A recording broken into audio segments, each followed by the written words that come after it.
Hey folks, well it's a rainy Saturday and I've got the old Grand Prix in the shop here as it is and doing a little work on it today, trying to finish up some loose ends, and I thought I would show you what I'm working on right now.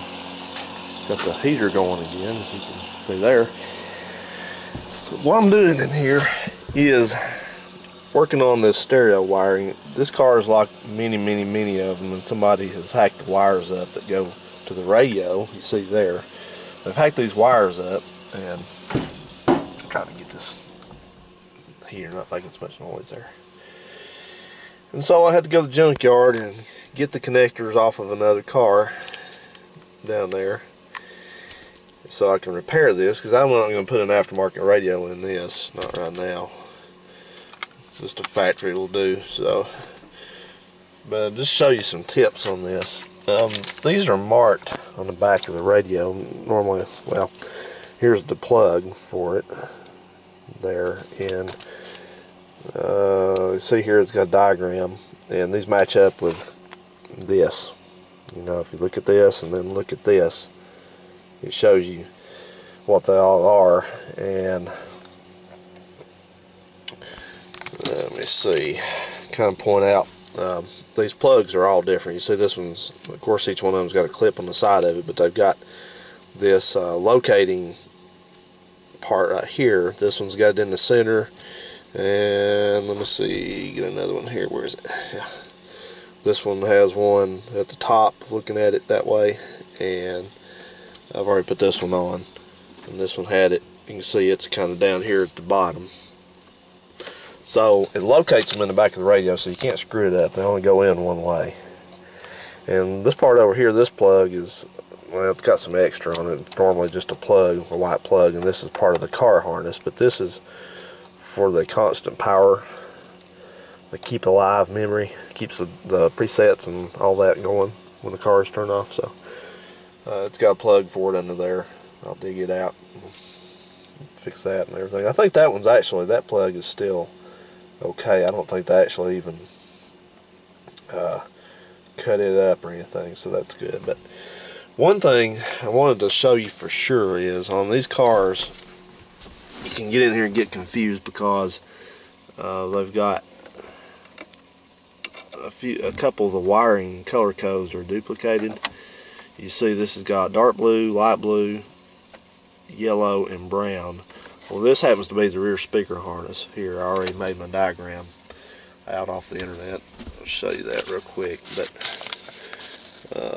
let's see, brown, yellow, dark, yeah, those are the left rear and right rear speaker, positive and negative. But the thing is, on these cars, the 12-volt key on power is also a yellow wire with no tracer on it. That's pretty dumb, but that's what they did.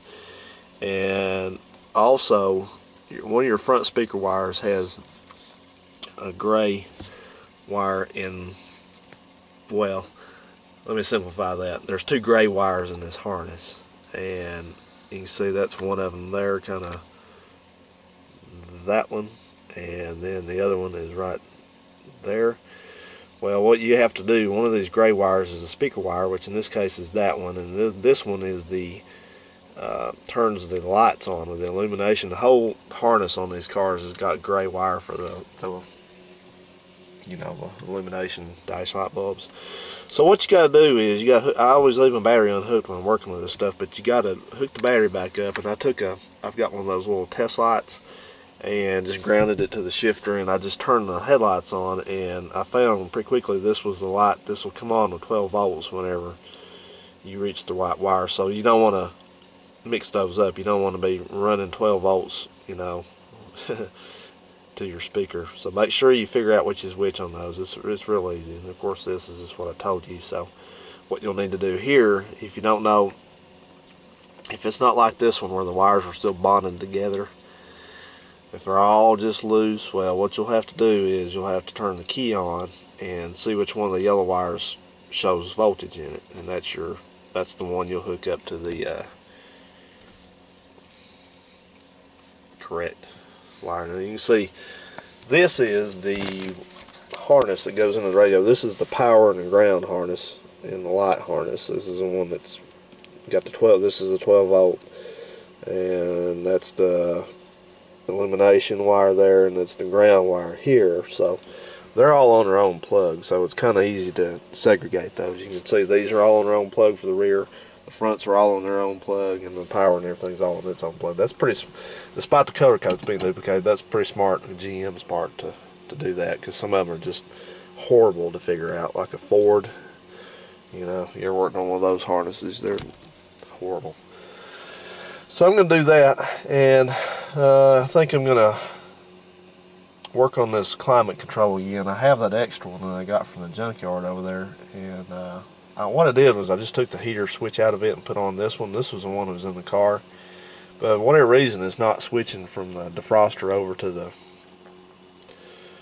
different modes, you know, the vent and heater and all that. And normally when that goes on one of these, you would say, well, you probably lost your vacuum connection to it, and it's not it, because you can move this thing, you can move it while the car's running, and it just do that kind of crap. So that's telling me that the control head here is probably gone bad.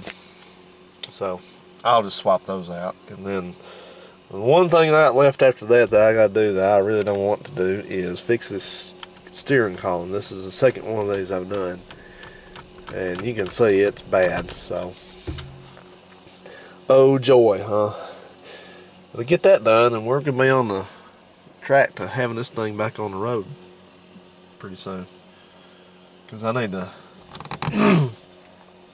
even with gas being a little bit more expensive for it, I need to drive it and split the time up between it and my little red Mazda, because just drive so much during the week, it just beats that car up, beats any car up.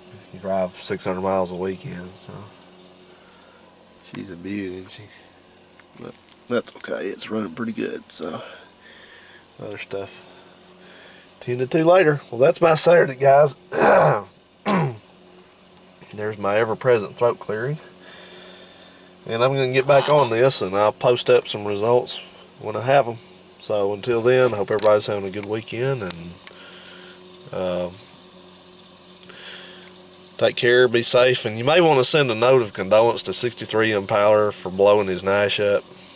I don't think you meant to, of course, but he's down in the dumps and he's just playing his guitar in there, so be sure you send a note of condolence to him. That's 1963 Impala 2-door. He'll appreciate it. Have a good one.